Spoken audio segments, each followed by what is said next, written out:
Hi guys, this is Mohit from Mustache Plates, and for everyone who doesn't know me, I do stylized 3D art in Blender. So today I thought maybe I'll go through one of my recent projects that I completed. This is the final render that I posted, and maybe I'll go through some of the steps, decision I take, and then maybe show you my process of doing this whole render. So first thing, let's talk about composition. For this particular render, I wanted to showcase our hero going against the final boss, maybe something that is a bit too dangerous, something a bit impossible in scale and in size, so we can show how dangerous it is. And so this is the composition I went with, where we can clearly see how difficult the opponent is going to be and how tiny or the contrast between the main hero and then the main villain it is. This kind of composition is pretty simple, not much to do here. We just put the two. I think I did some kind of blocking for this just to see how it will look like. There you go, yeah. So for this, I want to put my main character or whoever the hero element is as low as possible, and then the main danger is going to take much of the space because the main highlight is going to be on the danger itself. Then there was another composition that I was looking into, which was something like this. It is from a low angle. It shows the main hero, the antagonist, the protagonist with the weapon, and then the antagonist in the background.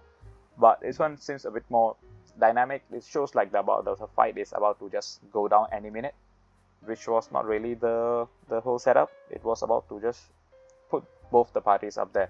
So I decided not to go with this. Also because we kind of cropped in the dynamic composition.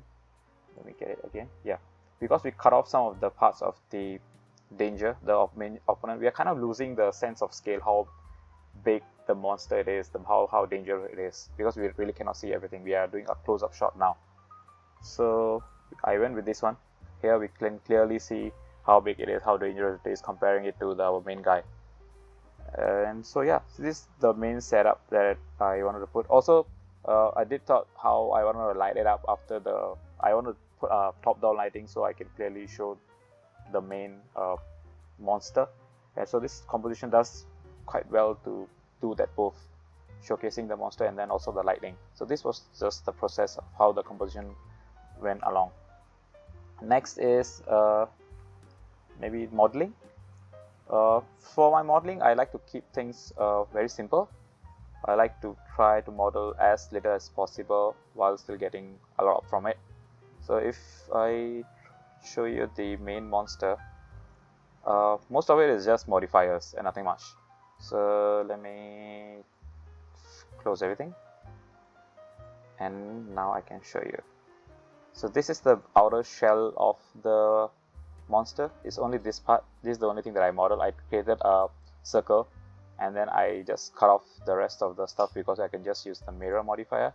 I'm using mirror modifier for both X and Y axes, so it kind of helps to model as little as possible, and the rest the modifier will just take care of it. And then even for the modeling, I didn't really do much. It's just one circle extruded here and there. And then even for the fin thingy, is just once you have the surface, you just keep extruding them and scaling them and just shaping them something like a scale or a fin or whichever you want to call it. Same for the rest of the modeling process of the dragon. This whole part was just extruded from the base shape. Once I have the base of the circle, I just did a insert and then I just extruded, and there you go. This is what I got it from here also. And I think this one also I just scaled it a bit. So similar thing I created here, and then just few fins here and there. So this was my modeling for the outer shell of the dragon. Once I have created this, I added a mirror modifier to get the complete circle. After mirror modifier, there's some smoothing done with subsurface modifier. I did an array modifier next. Let me close this. And then once I have the array, I use a curve modifier. So now I can control how I want to shape this whole body with. This is the curve modifier I'm using. It's a simple path that I can just control however I want. And with this I was able to create the body of the dragon or the monster. I also created an inner part, because it's now I think let me show you again. If we were to create it with the array, there were some gaps that were forming because we are deforming the curve. I can of course I can put a bit more geometry into my main outer body, and then this will be solved, but I didn't really want to do that. So what I did instead is I just created inner shell, which is also quite similar in modeling. Nothing much. It just took the cylinder, made some loop cuts, and then just some extrude, and yeah, nothing much here. Also, there doesn't have to be much more modeling done here because it's inside. So yeah, not really can see much when the final render is done. And so after I did the basic modeling, same process, array modifier, subsurface, and then a curve modifier, and this is how it looks like. Again, this one you can go even more. I could have gone like even much more simplified, because I cannot really see much of the stuff here, but I just went with a bit more this shape design or deformation, so when I put some outlines, it shows a bit nicely.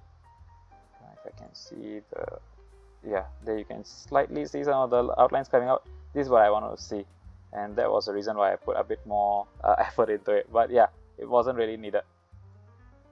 Then coming to the head part, not much effort was gone here also, because in my final render, I think you can see also, we cannot really see the head that much. It's not really in the focus. The focus is really on the body, so the head can be as simple as possible. So I went through some of the references in the Pinterest, just try to see how the mechanical dragon head is found, and then try to just model however I want, so at least it resembles a head as closely as possible. Just took a cube and then did some loop cuts here and there, try to pull it down and then make it something look like a head shape. Same with the teeth also. I just put some cubes, extruded them so they look like teeth, and then just position them so in the final product it actually looks like a monster looking at it with dangerous teeth coming out. That was the modeling process, at least for the monster. And then put them all back. Let's go to the character. For the character, first of all, we're only going to see the back of the character, so we don't really need to model anything like eyes or the face. I didn't really care about the face, or like there's no nose at all. And even for the modeling part, is quite simplified modeling done for the character. I think there are quite a lot of YouTube tutorials out there how to create a basic character. I think it's a box called box modeling for characters, something like this. So I also follow the same process. May use the cube as the starting object, and then try extruding them so I can create some form of human body. Because all I needed to do is to make sure that the character can just walk. That was the requirement from this particular model. So I just did the bare minimum. I still did the eyes and stuff, so at least if I wanted to use the character in some of my other rigs or some of my other artworks, I can still use it. The clothes are quite basic. I just used the same mesh from the main body, and then yeah, I duplicated it and then I put them as separate object and try to make them something similar. Same for the pants also. The pants are actually part of, for the body, I just duplicated the object and then bring the pants out. I even did the simple rig for that. The arm is separate, but it's also quite basic. This is just a spear, nothing much here, nothing at all. And then this is also, I think I did a cylinder, and then I just tried to reshape it so it looks like the bicep part. And then this part also is actually part of the cylinder. This is all the same part. I just separated it so it looks a bit nicer. So like you can see now, it looks a bit more like it's a muscle, the separate muscle going up. And then there is a sword, which is also a cube.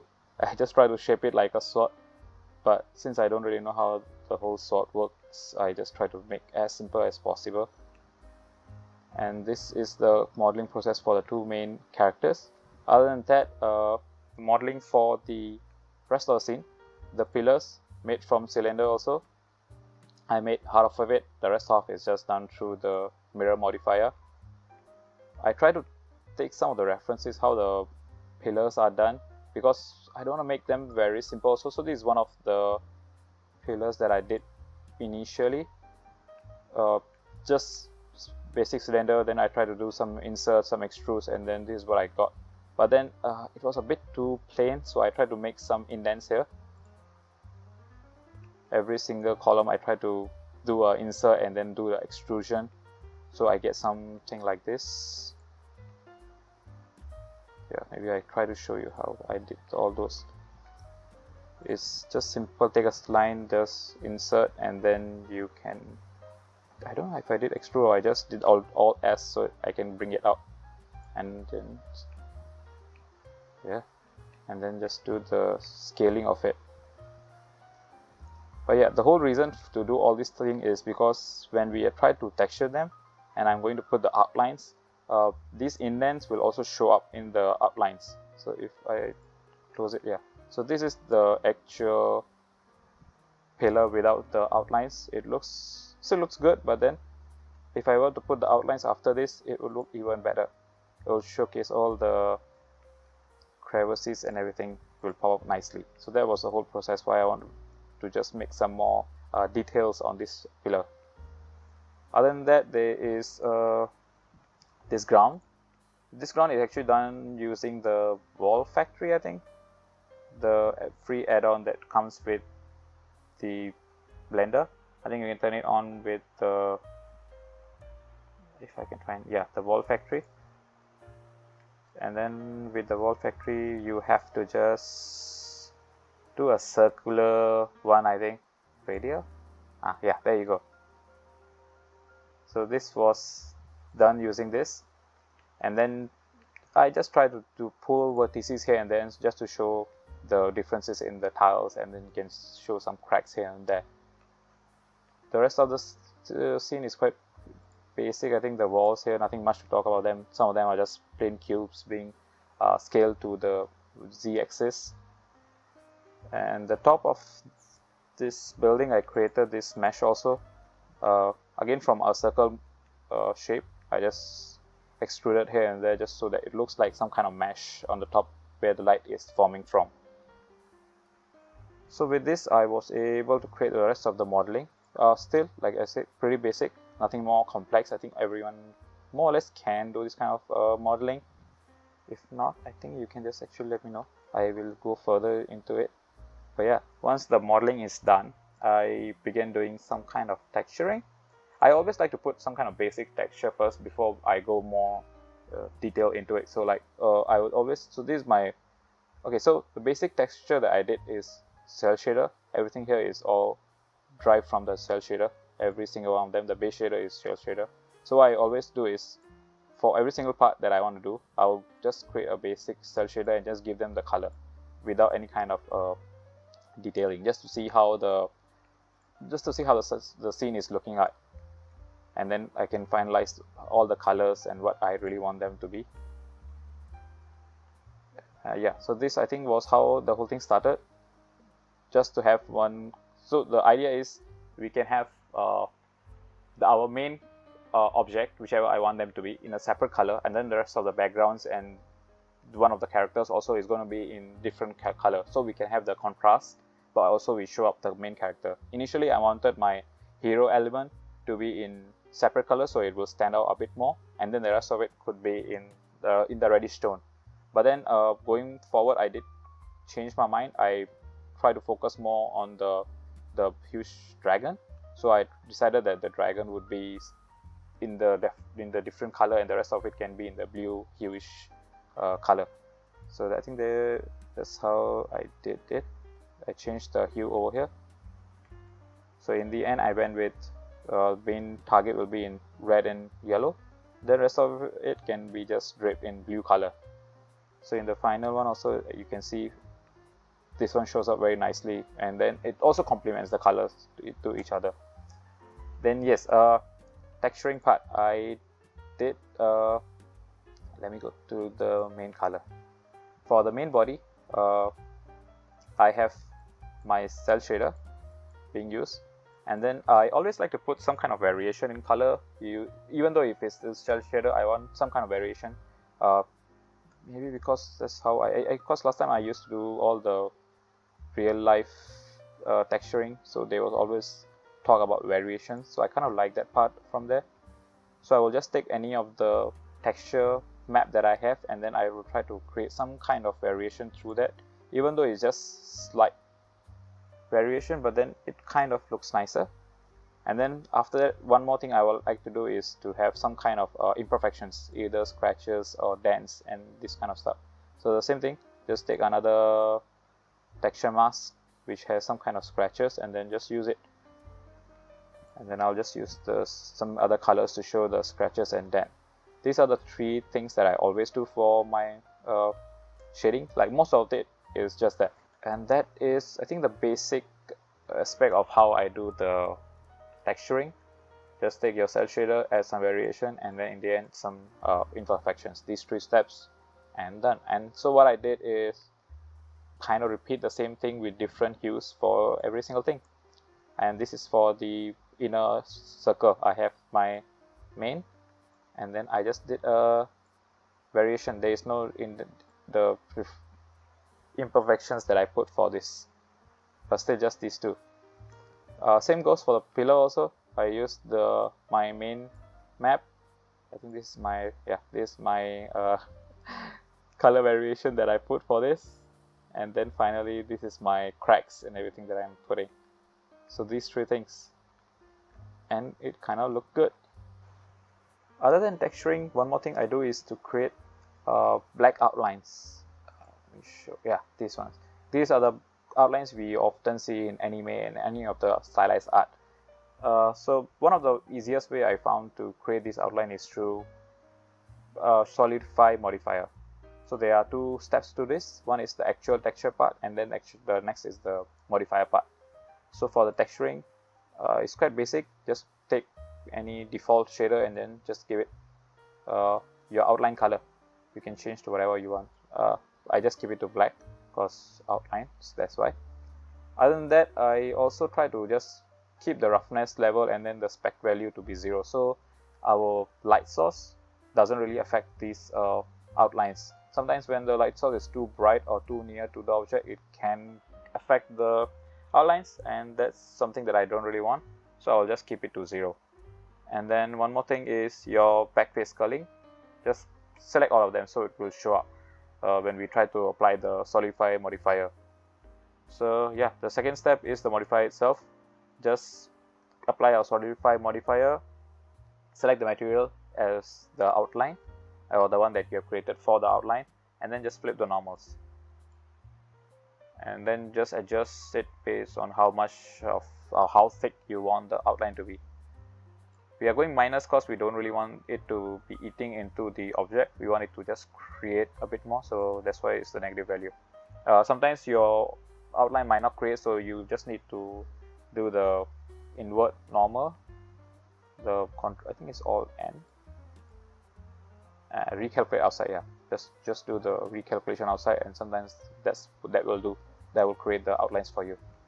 And with those steps, I think the rest of the scene is actually just following exact same thing. Every single material there is just following those steps, and it's just the color itself is different.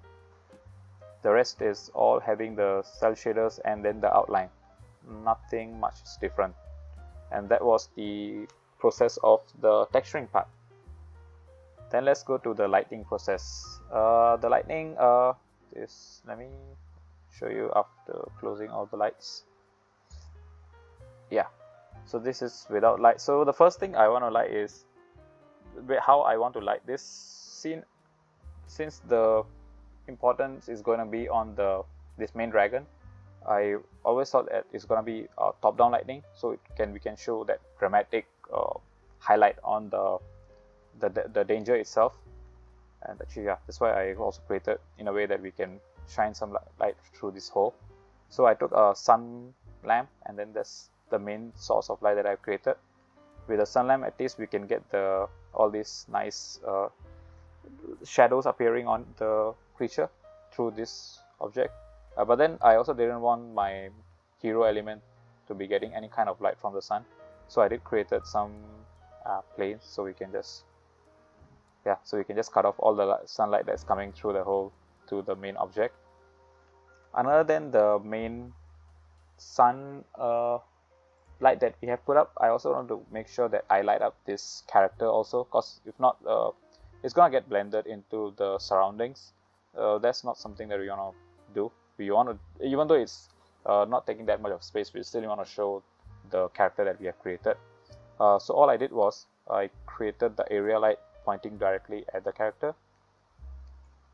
With this, we can shine the area nearer to the character, bright area here. So at least now our eyes will get directed towards the character down here, and also at the big character that's on the scene. Other than this, now the rest of the lighting is actually for the main element. First thing is, since we have a bright spot at the bottom, I also want a bright spot at the top, so we can see where the actual light is coming from. So I put up area light pointing outside. So since it's pointing outside, we can see the bright areas lighting up, and our eyes will also direct towards the top of the frame. And then I did put some point lamps here and there, so they will light up the dragon or the creature a bit more nicely. And you can see some of the, one by one I will show. Yeah, so one is so that I can put the focus on the face itself, because that's where the main danger is. And then few more just to highlight his body. One is just for the background, so I can, yeah, so the face itself will show much more nicely. Yeah, it's just subtle, but then yeah, you can see it here. Without this, it's a bit darker, but now you can see the face behind the bright background is a bit more nicer. So this was all for the lighting part. The rest is, once most of the work is done at this point. So a few things I did is I created a walk cycle for my character. It's just a basic walk cycle, nothing much. But then I didn't want to move the character, so what I did is I created a walk cycle and then didn't move the character at all, so it's just walking in the same place. And rather than moving the character, I actually moved the floor itself. You can see the floor is moving back. So from our camera's perspective, it does look like the character is walking in front, or walking towards the danger. And then for the dragon itself, since we are using the curve, what I did was I placed the hook. I think you can, maybe I will just remove this, and also this, yeah. So what I did is, in the very front of the curve, all I did is control points, I think it's control H for the hooks, yeah, control H, and then hook to new object. So what they will just do is they will create a empty object that will now be able to control your curve, or whichever point that you have selected to. I didn't really have to do or animate the whole body. All I needed to do is just to make sure I am able to animate the head object. So this is what I did. I just put some empty objects which are now controlling the head. Let me show, yeah, there you go. So with this I can control the whole head, and then I also just created the one hook to control the body, and then I just animated those things. Where is my, yeah, this one now is parented to the head, so whenever the head moves, my hook also moves. So with this, what would happen is, now whenever the head moves, the whole body will also do a subtle movement. This was all the animation that I did for this. Other than this, I also created a bit of the fog, so that I can also enhance the yellow light, and then the difference between blue and yellow a tad bit more. And that was all I did for at least for the modeling and then the rendering part. Other than this, from the compositing side, let me see, I don't really do much on the compositing. Most of it is just adding some contrast and making sure the values, some values I bring it up, like the reds I bring up. So because our main guy is in red, so I just try to bring up some of the values here and there. Then other than that, I don't really do much of the color grading or anything from the compositing. And that was, I think, most of it. The process behind how I did this whole project, still pretty simple. There's nothing much difficult that is going in this project. It's just some addition of a lot of basic techniques here and there to pick up this whole scene. There's no right way or wrong way of doing stuff. You can pretty much go according to how you know how to do this kind of stuff, and then you also end up something similar. But yeah, this is how I created it. If you want to know more about it, you can let me know.